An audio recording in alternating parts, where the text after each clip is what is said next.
Bismillahirrahmanirrahim. Assalamualaikum warahmatullahi wabarakatuh.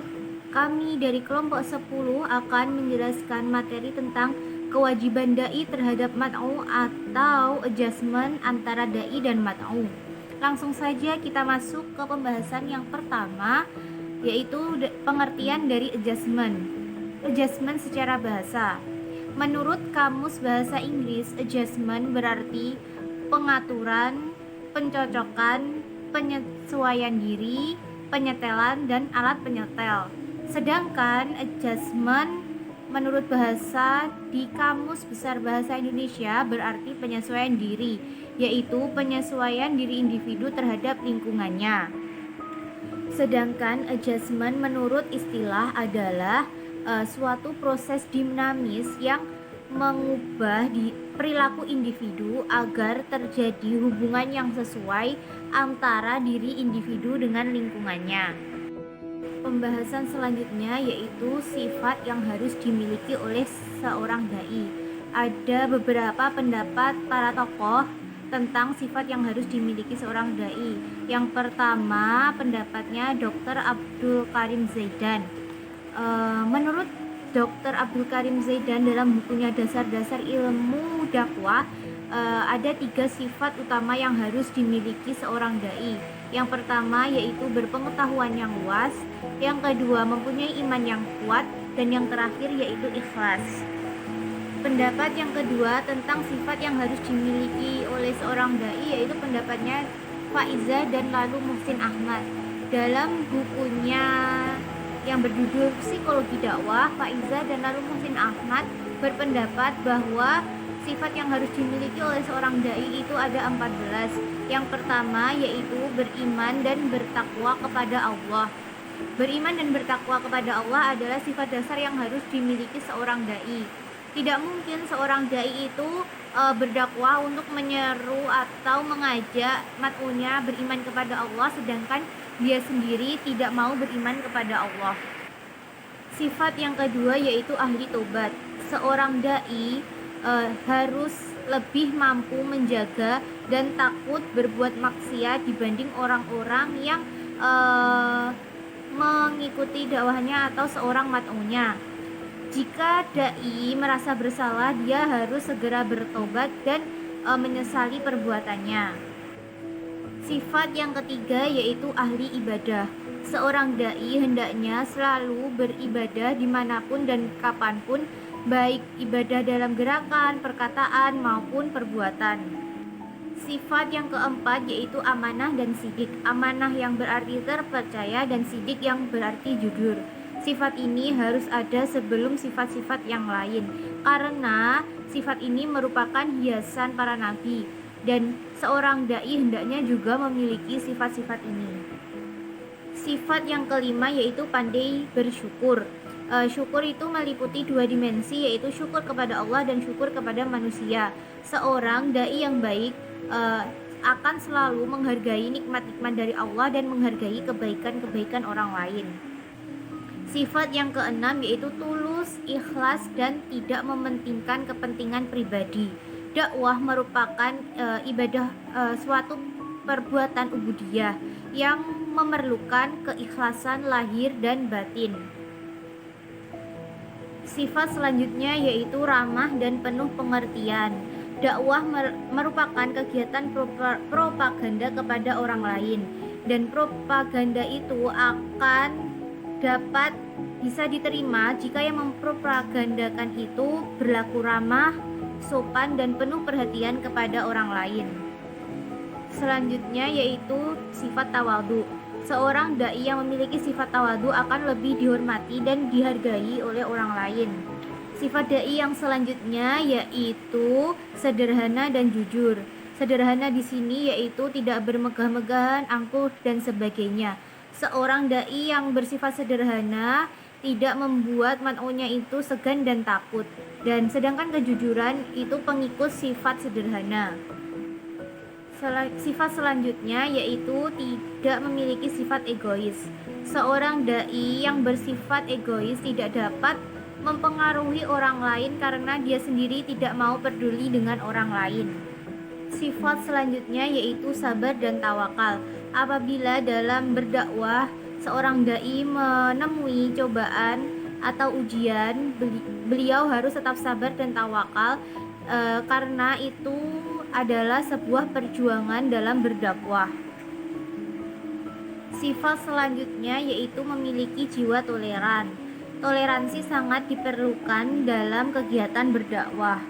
Selanjutnya yaitu bersifat demokratis. Seorang dai hendaknya selalu bersifat demokratis atau terbuka. Apabila ada masukan dari orang lain, hendaknya diterima dengan lapang dada dan gembira. Dan sifat yang terakhir yaitu bersih dari penyakit hati. Seperti ujub, iri, dan dengki itu harus hilang dari diri seorang dai. Karena apabila sifat tersebut masih ada dalam diri dai, tidak akan tujuan dakwah itu bisa tercapai. Dan dari dua pendapat di atas dapat disimpulkan sifat-sifat yang harus dimiliki oleh seorang dai itu hampir sama dengan sifat-sifat yang dimiliki oleh seorang rasul, yaitu sidik atau jujur, amanah terpercaya, tabligh menyampaikan, dan fatonah atau cerdas. Pembahasan selanjutnya yaitu unsur ilmu. Yang dimaksud unsur ilmu di sini adalah unsur-unsur atau komponen-komponen yang harus ada dalam dakwah. Unsur yang pertama yaitu dai. Dai adalah unsur terpenting dalam dakwah. Karena tanpa adanya dai, Islam hanya sekedar ideologi saja yang tidak berwujud dalam kehidupan masyarakat. Unsur yang kedua yaitu mad'u. Mad'u adalah objek dakwah dai yang bersifat individu, kolektif atau masyarakat umum. Unsur yang ketiga yaitu madah dakwah. Madah dakwah adalah isi pesan atau materi yang disampaikan dai kepada mad'unya. Unsur dakwah selanjutnya yaitu madah dakwah. Madah dakwah adalah isi pesan atau materi yang disampaikan oleh dai kepada mad'unya. Unsur yang keempat yaitu wasilah atau media dakwah. Terdapat 3 media yang digunakan dalam berdakwah. Media dakwah yang pertama adalah spoken word. Spoken word adalah media dakwah yang berisi ucapan atau bunyi yang dapat ditangkap oleh indera pendengaran atau telinga, seperti radio, telepon, dan sebagainya. Media dakwah yang kedua yaitu printed writing. Printed writing yaitu media dakwah yang berupa gambar, lukisan, tulisan yang dapat dilihat atau ditangkap oleh indera penglihatan atau mata. Media dakwah yang ketiga yaitu the audio visual. The audio visual adalah media dakwah yang berbentuk gambar bergerak seperti televisi, film, video, dan lain sebagainya. Unsur selanjutnya adalah thoriqah dakwah atau metode dakwah. Thoriqah dakwah atau metode dakwah di sini dibagi menjadi 3. Yang pertama dakwah qauliyah atau oral, yang kedua dakwah kitabiyah atau tulis, yang ketiga yaitu metode fi'liyah atau dakwah bilhal, dan unsur yang terakhir yaitu athar atau efek dakwah. Dalam setiap aktivitas dakwah yang dilakukan oleh dai pasti akan menimbulkan efek atau perubahan. Artinya, jika dakwah telah dilakukan oleh seorang dai, materi dakwah tertentu pasti akan mempengaruhi diri seorang mad'unya. Assalamualaikum warahmatullahi wabarakatuh. Yang selanjutnya yaitu konsep psikologi mad'u. Yang pertama di sini saya akan membahas mengenai pengertian psikologi mad'u. Psikologi merupakan ilmu yang mempelajari tingkah laku manusia, atau dengan kata lain bagaimana cara manusia atau seseorang tersebut berinteraksi dengan lingkungannya. Sedangkan mad'u merupakan objek dakwah bagi seorang dai yang bersifat individual, kolektif atau masyarakat umum. Sebagai sasaran dakwah, masyarakat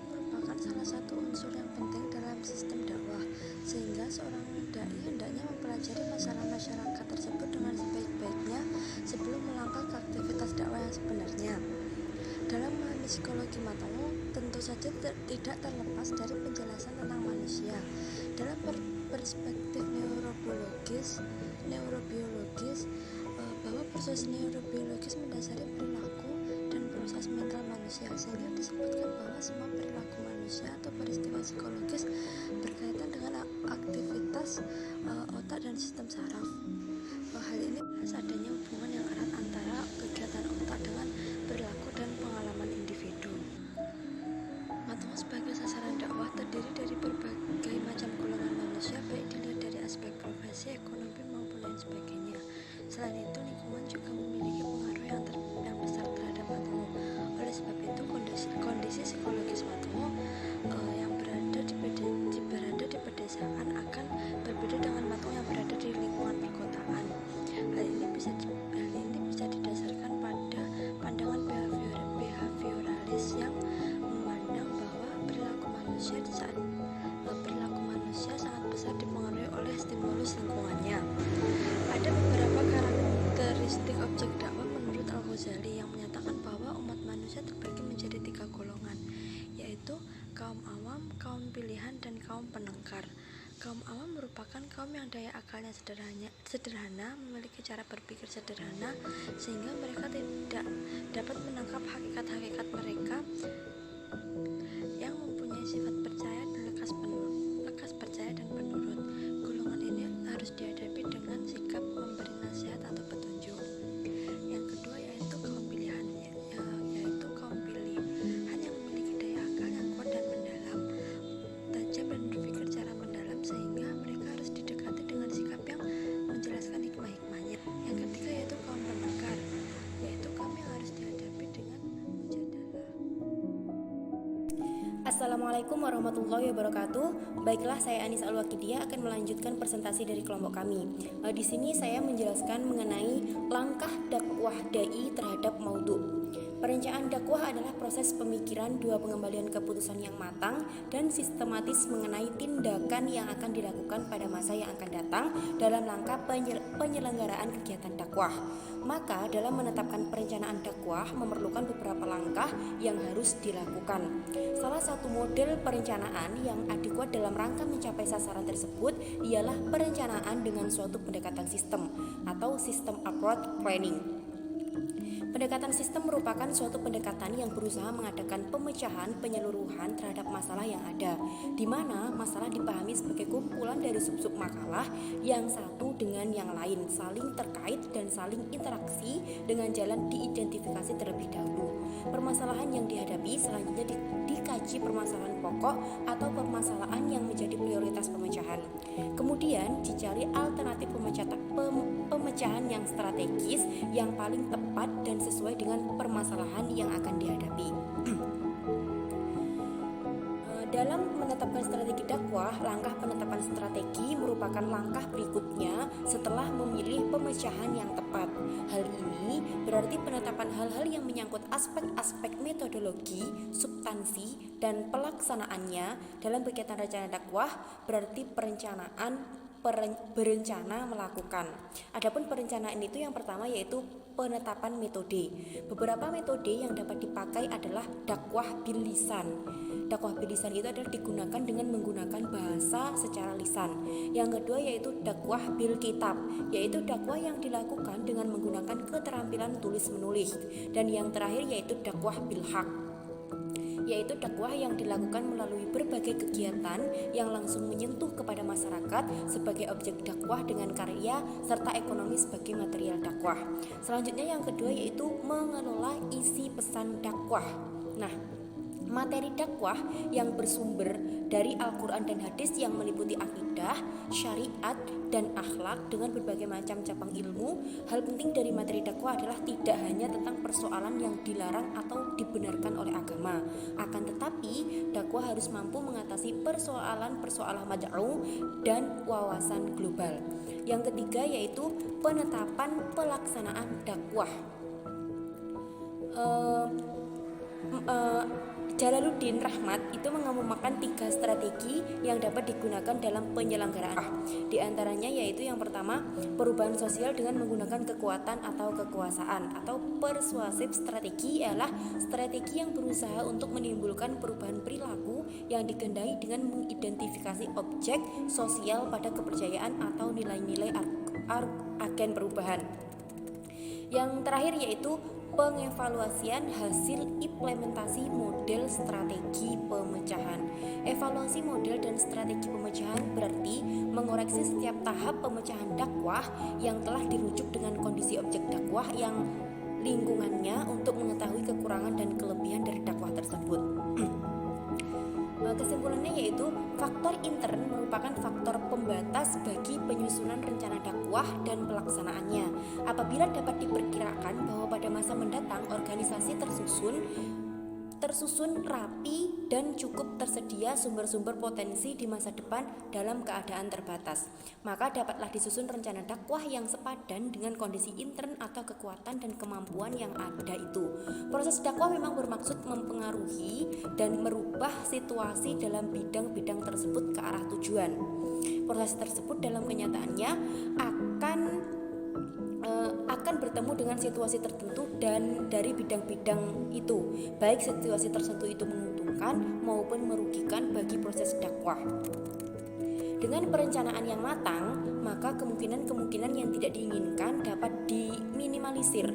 Dalam kerangka ini, maka perencanaan dakwah yang matang harus memperhatikan sistem pertanggungjawaban yang tepat, jelas, dan legitimasi, sehingga aktivitas dakwah dapat berlangsung berdaya guna, berhasil guna, bersih, dan bertanggung jawab.